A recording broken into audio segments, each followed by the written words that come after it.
श्रीगुरुभ्यो नमः। हरि ओम्। श्रीमहागणाधिपते नमः। श्रीमहासरस्वत्यै नमः। श्रीगुरुभ्यो नमः। हरि ओम्। जगतं पितरं वन्दे पार्वती परमेश्वरं। సర్వం శ్రీ అంబికానుగ్రహకటాక్షలసిద్ధం. ప్రతి ఒక్కరికి కూడా ఈ పరాభావన సంవత్సరంలో అనేకమైనటువంటి ఇబ్బందులు చవిచూసి ఈ సంవత్సరమన్నా సరే నా యొక్క స్థితి మారుతోందా మారడం లేదా, నేను ఏ విధంగా స్థిరపడగలుగుతాను అనేటువంటి సందేహం ఉన్నవారు, ఈ సంవత్సరమన్నా నా జాతకం మారితే నేనంటూ ప్రూవ్ చేసుకోవడానికి అవకాశాలు ఎక్కడన్నా కలుగుతాయా అనే ఆలోచన ఉన్న వాళ్ళకి మనం మేషం మొదలు పెట్టుకుని మీనరాశి వరకు కూడా ఏ విధంగా వారి యొక్క జాతక ప్రభావాలు ఉండబోతున్నాయి, ఎవరి యొక్క జాతకంలో ఆదాయ వ్యయ రాజపూజ్య అవమానాలు ఏ విధంగా ఉండబోతున్నాయి అనేటువంటివి గోచార రీత్యా వారి వారి ఫలితాలని వివరించి చెప్పడం జరుగుతుంది.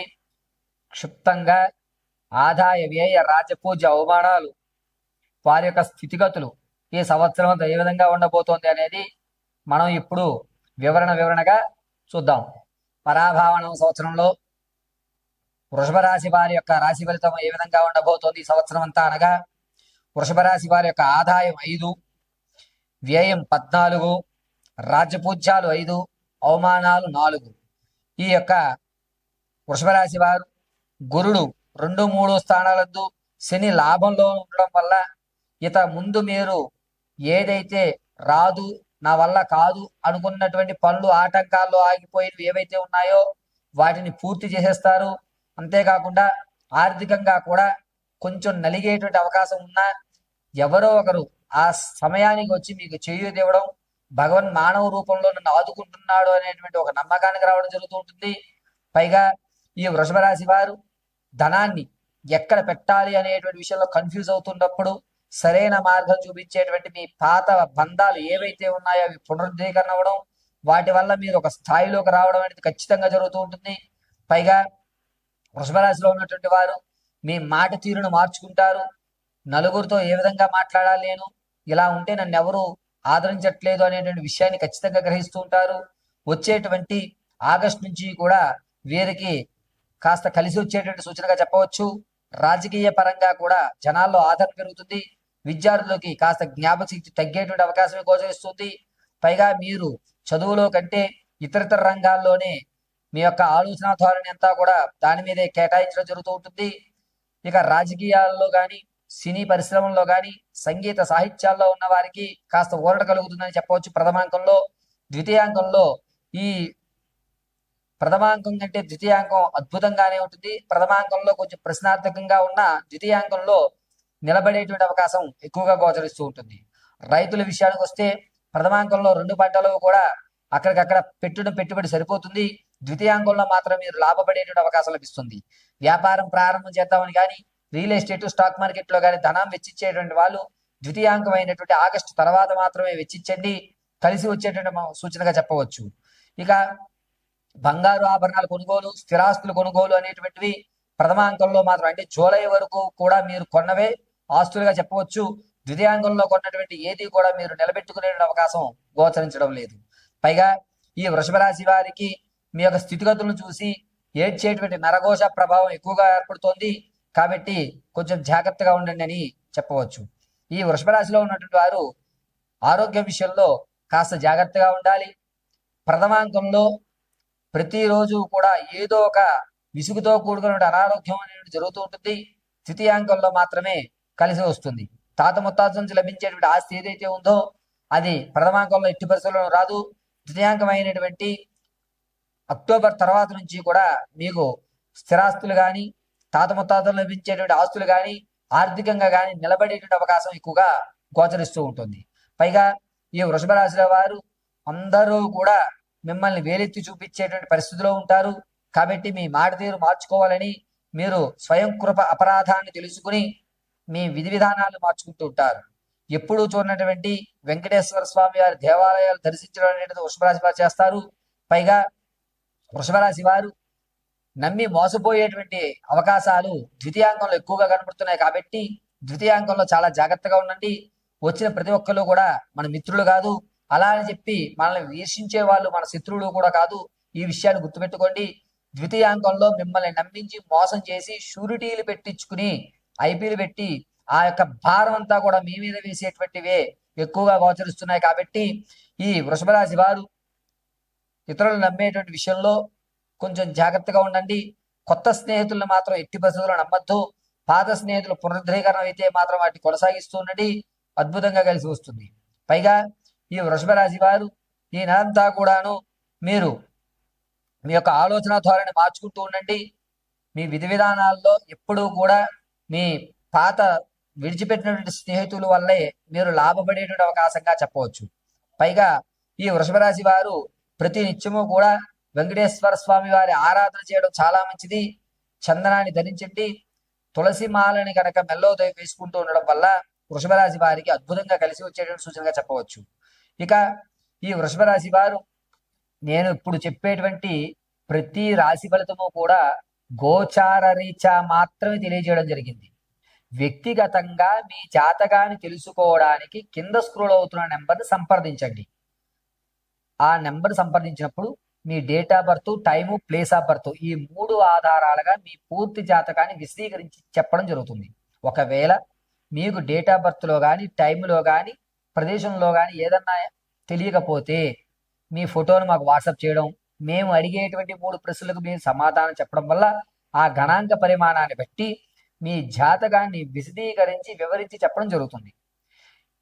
ఖచ్చితంగా మీకు ఉద్యోగ ప్రాప్తి ఎప్పుడు కలుగుతుంది, గ్రహదోషాలు ఏమన్నా ఉన్నాయా, వివాహం కాకపోవడానికి కారణం ఏమిటి, సంతానం కలగకపోతే కనుక ఏ విధమైనటువంటి పరిహారాలు చేసుకోవాలి, అదేవిధంగా ఉద్యోగంలో ప్రమోషన్ రావడానికి ఏ విధమైనటువంటి దేవతారాధన చేయాలి, ఏ రోజు ఏ దీపారాధన గావించుకుంటే ఏ దేవతామూర్తి యొక్క నామస్మరణ మనం చేస్తే మనకి కలిసి వచ్చేటువంటి యోచనగా ఉంటుంది, ఆర్థికంగా నిలబడాలి అంటే గనక ఏ దేవతామూర్తి యొక్క మూలమంత్రాన్ని మనం పఠించుకోవాలి, ప్రేమ వివాహం చేసుకోవాలా లేకపోతే అరేంజ్డ్ మ్యారేజ్ చేసుకోవాలా అనేటువంటి సందిగ్ధంలో ఉన్న మీ భవిష్యత్తు ఉన్నతమైన స్థితిగతులు పొందాలన్నా, పూర్తి మీ జాతకాన్ని తెలుసుకోవాలన్నా కింద స్క్రోల్ అవుతున్న నెంబర్ని సంప్రదించండి.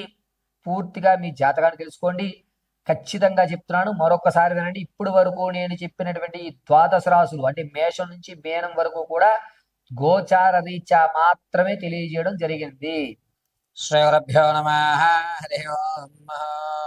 జగతం పితరం వందే పార్వతీ పరమేశ్వరం. అందరికీ కూడా పరాభావనామ సంవత్సరంలో అనుకున్నటువంటి కార్యక్రమాలు పూర్తి అవుతూ అప్పులు బాధలు లేకుండా, ఎటువంటి అనారోగ్య వ్యక్తులు లేకుండా పరిపూర్ణమైనటువంటి మీ ధర్మమైన మనోవాంఛలను తీరాలని ఆ జగదాంబిక దుర్గీ కటాక్షం కలుగుతూ ఉండాలని మనస్ఫూర్తిగా కోరుకుంటూ అందరికీ ఉగాది శుభాకాంక్షలు.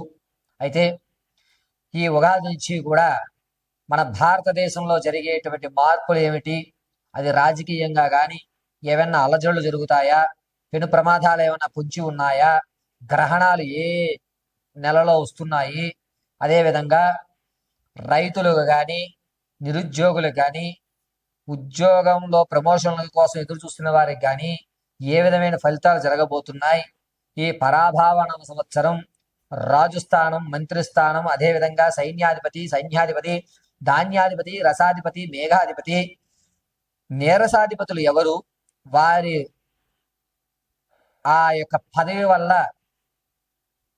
ప్రపంచంలో జరిగేటువంటి వింతలు ఏమన్నా ఈ సంవత్సరంలో చోటు చేసుకుంటున్నాయా అనేటువంటి విషయాన్ని క్లుప్తంగా మనం చర్చించుకున్నట్లయితే కనుక, ముందుగా పరిపాలించేటువంటి రాజస్థానాన్ని గురుడికి ఇవ్వడం, దీనివల్ల అనేకమైనటువంటి మార్పులు కేంద్రాల్లో జరగడం, కేంద్రము ఒక కఠినమైనటువంటి నిర్ణయాలు తీసుకోవడం, దీనివల్ల ప్రజల్లో నాయకుల మీద కాస్త అసంతృప్తి అనేటువంటిది ఏర్పడము, రాజకీయ విషయాల దగ్గరికి వచ్చేసరికి అత్యంత పెను మార్పులు సంభవించడము అనేటువంటివి ఖచ్చితంగా జరుగుతూ ఉంటాయి.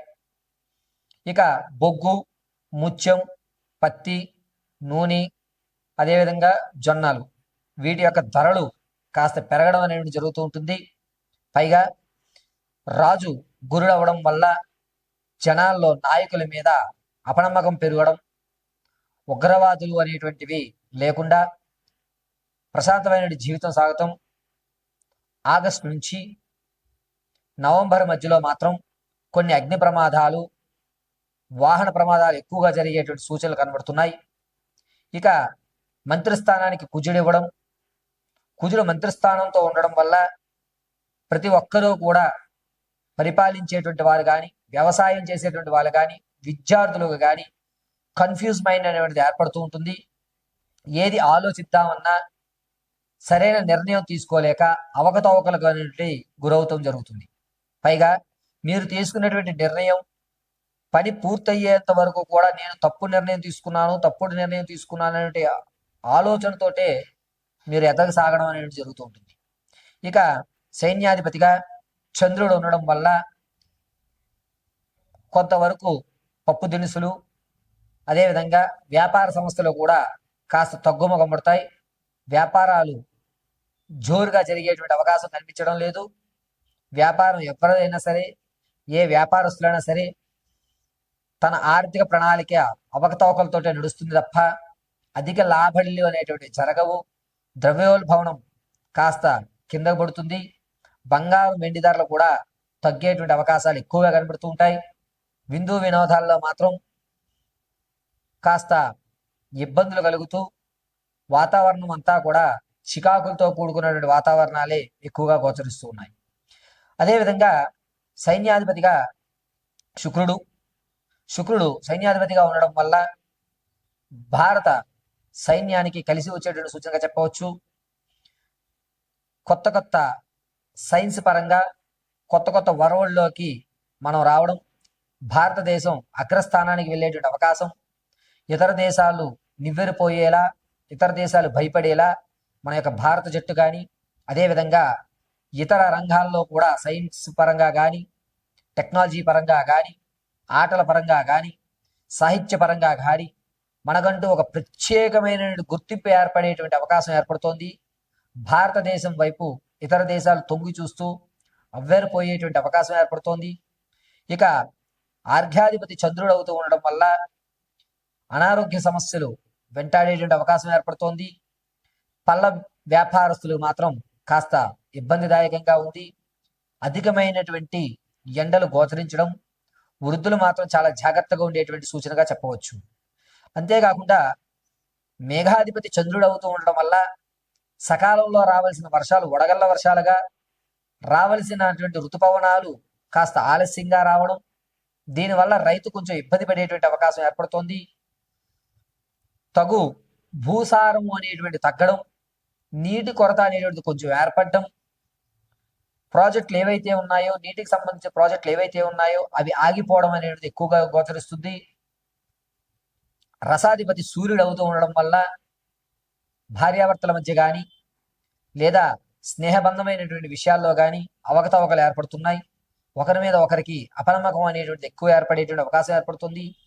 మనుషుల మధ్య కల్మషం అనేటువంటిది జూలై నుంచి ప్రారంభమయ్యి నవంబర్ వరకు కూడా ఎవరిని పూర్తిగా నమ్మేటువంటి గోచరం ఎక్కడక్కడ గోచరించడం లేదు.